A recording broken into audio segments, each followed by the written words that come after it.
Et on va poursuivre notre discussion en table ronde avec Stéphane, Emna et Mireille. Mireille, je commence avec vous. Est-ce qu'on peut dire que la situation démographique du Canada est en pleine transformation en ce moment? Je pense qu'on peut le dire. Je pense qu'on est beaucoup plus sensible aux chiffres depuis quelques années et il ne faut pas oublier que ces nouvelles données-là arrivent juste après des arrêts, des fermetures à la frontière suivant la pandémie, la période de la COVID et tout ça. Donc, il y a une part de rattrapage, certainement. Il y a certainement mais une pas part que. de... Pas le temps.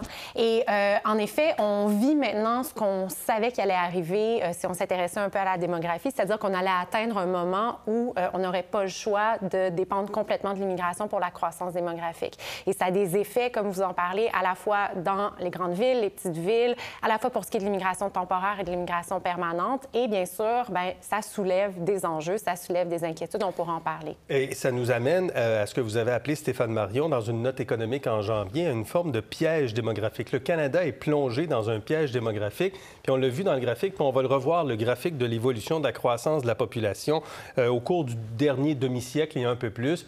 Le bond est assez flagrant. Piège démographique d'abord, ça veut dire quoi? Ça va pas bien quand on est dans un piège démographique. Ça veut dire que on n'arrive pas à avoir assez d'investissement pour accommoder la venue des gens au Canada, de sorte que ça empêche les gens d'exprimer leur propre productivité. Donc, c'est lorsqu'il arrive un point où on fait face à une contrainte, la contrainte du capital et de l'investissement, qui ne permet plus d'augmenter le niveau de vie des gens au Canada. Puis, normalement, c'est l'apanage des pays émergents de tomber en piège démographique.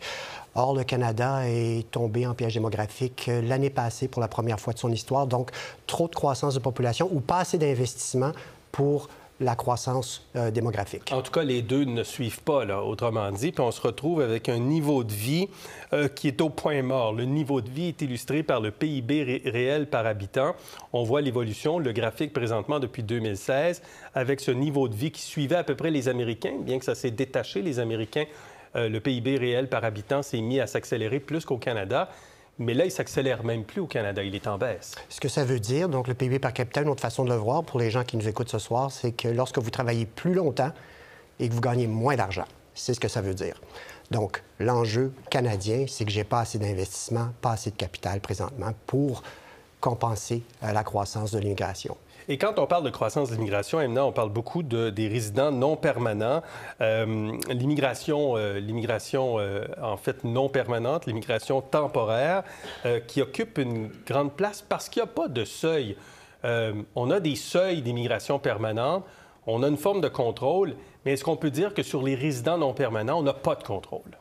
Bien, ce qu'on voit, c'est vraiment un changement de paradigme complet à peu près depuis 2015 où, historiquement, la quasi-totalité des immigrants qui venaient au pays débarquaient de l'étranger directement pour s'installer, alors qu'aujourd'hui, la situation est tout autre. D'une part, au Québec, en tout cas, à peu près un tiers des nouveaux détenteurs de cartes de résident permanent, c'est des gens qui étaient déjà sur le territoire parce qu'ils étudiaient ou ils travaillaient de manière temporaire.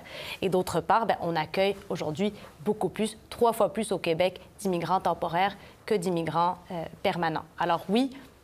À la demande des milieux d'affaires? Alors, ce qu'on a vu, c'est qu'au cours des dernières années, avec les pénuries de main-d'œuvre qu'on connaît, on a vu... Et oui, des employeurs qui sont allés davantage recruter à l'international, mais aussi des mesures qui ont été mises en place tant à Québec qu'à Ottawa pour faciliter la venue de ces travailleurs temporaires. Parce qu'on essaie de trouver des solutions aux pénuries de main-d'œuvre. Aujourd'hui, ce qu'on voit, c'est qu'il y a eu un ensemble de mesures qui ont été mises en place. On avait peut-être moins évalué l'effet cumulatif de toutes ces mesures.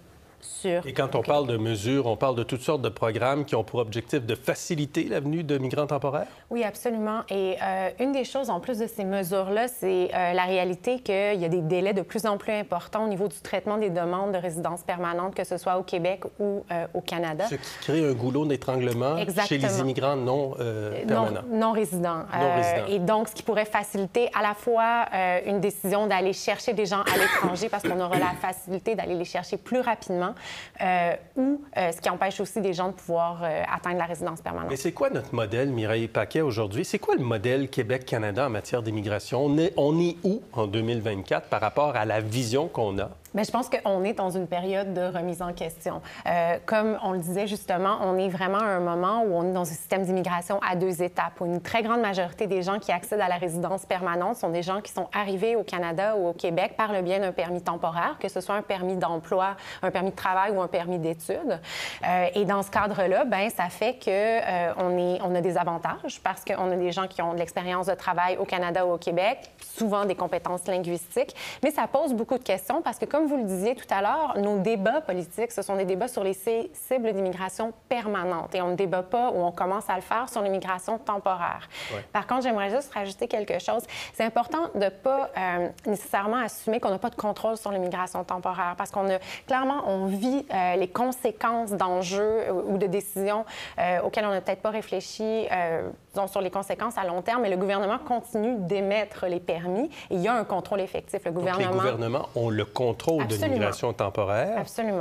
Mais ils choisissent d'exercer ce contrôle de cette façon-là qui donne les chiffres que nous avons présentement. Quand j'enseigne à mes étudiants la politique de l'immigration et ce qui permet à un gouvernement de décider pourquoi, dans quelle direction on va, on dit toujours que les gouvernements font face à plusieurs clients, le milieu des affaires, les employeurs et tout ça, mais aussi les citoyens. Et souvent, les désirs de ces clients-là ne sont pas les mêmes. Donc, on a d'un côté les employeurs qui veulent une force de travail souvent axée, qui acceptera peut-être des salaires plus bas, versus les citoyens qui préféraient moins d'immigration. Ce que ça nous révèle aussi, et c'est ça qui est intéressant, Stéphane Marion, c'est que maintenant, on calcule tout le monde. Avant, on parlait effectivement que de l'immigration permanente. Peut-être pas vous, peut-être que vous surveillez aussi tous les chiffres de l'immigration, mais quand on fait le total à 1 200 000 personnes, vous dites qu'il faudrait être entre 300 et 500 000 par année au total? Moi, je suis un économiste. Oui, je sais. On ne fait pas de politique, là. Je l'ai dit dès le départ, on n'est pas dans la politique, on regarde les chiffres et les faits avec vous. Puis je veux quand même dire aux gens, puis le plus célèbre démographe canadien, David Foote, avait dit que la démographie explique les 2 tiers de tout. Donc, vous comprendrez que si on se trompe sur le chiffre, on a un enjeu de société. Or, l'enjeu présentement, au niveau du chiffre, il y a beaucoup de gens qui débattent, on peut parler de la composition, mais il semble qu'il n'y a personne qui veut donner le chiffre. Puis les politiciens ne sont pas bien équipés pour donner ce chiffre-là, ce qui nous amène à un environnement où, présentement, est-ce que le chiffre est trop élevé ou pas? Puis, comme société, on doit maximiser le bien-être de l'économie sous contrainte. Puis la contrainte, elle peut être financière, elle peut être physique, le nombre de logements, ça peut être le nombre d'hôpitaux, le nombre d'infrastructures. Donc, c'est comme si on avait décidé, on va augmenter le chiffre toujours jusqu'à en arriver au point de bascule. Bien là, depuis l'année passée, on a frappé le point de bascule, ce qui amène la remise en question. Puis c'est dramatique parce qu'on n'aurait pas dû se rendre jusque-là. Donc, c'est l'enjeu de société auquel on fait face. Peut-être un élément qu'on doit quand même distinguer, c'est la situation au Québec versus dans le reste du Canada. Parce qu'il faut se rappeler que l'immigration temporaire, elle a augmenté partout, dans l'ensemble du Canada. Par contre, en ce qui a trait à l'immigration permanente, on a quand même des seuils qui sont stable depuis plusieurs années et qui devrait le rester pour au moins les 2 prochaines années au Québec, tandis que le fédéral a fait le choix d'augmenter de manière progressive les seuils d'immigration permanente au cours des prochaines années. Ouais. Alors, c'est sûr que l'impact va être aussi différent ou les enjeux différents entre le Québec et le Canada. Et ça fait en sorte que quand on regarde dans le G7, le Canada est l'endroit où la croissance de la population est la plus élevée de 2016 à 2021, 5,2 %. Le Royaume-Uni, les États-Unis, plus de 2 %. La France, 1,2 %. L'Allemagne, 1 %. Le Japon, 1,3 %, l'Italie, 2 %. Le Canada se démarque en termes de croissance démographique qui est franchement plus rapide qu'ailleurs.